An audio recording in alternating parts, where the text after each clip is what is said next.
প্রধানমন্ত্রী অনেক হবে, অনেক আসবে, তোমরা সৎ পথে থেকো, মাতৃভূমিকে ভালোবাসো। মনে রেখেন তোমাদের মধ্যে যেন পাকিস্তানি মেন্টালিটি না আসে।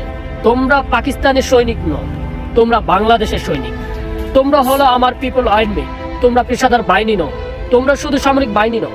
তোমাদের দরকার হলে নিজে উৎপাদন করে খেয়ে তোমাদের দেশকে বাঁচাতে হবে। এটা হবে আমার জনগণের বাহিনী, এটা হবে পিপলস আর্মি, এটা পাকিস্তানের পেশাদার আর্মি হবে না। এদিকে তোমাদের খেয়াল রাখা দরকার। আর যেখানে অন্যায় অবিচার দেখবা চরম আঘাত করবেন, ন্যায়ের পক্ষে দাঁড়াবা, গুরুজনদের মেনে চলবে, সৎ পথে থেকো, শৃঙ্খলা রেখো, তাহলে জীবনে মানুষ হতে পারবা।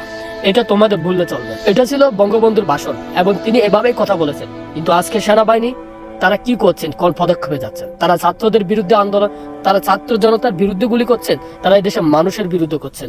তাহলে তাদের ভিতরে আর পূর্ব পাকিস্তানের সেনাদের মধ্যে পার্থক্য কথা আমি জানি না। কারণ বঙ্গবন্ধু শেখ মুজিবুর রহমানও তিনি একই কথা বললেন।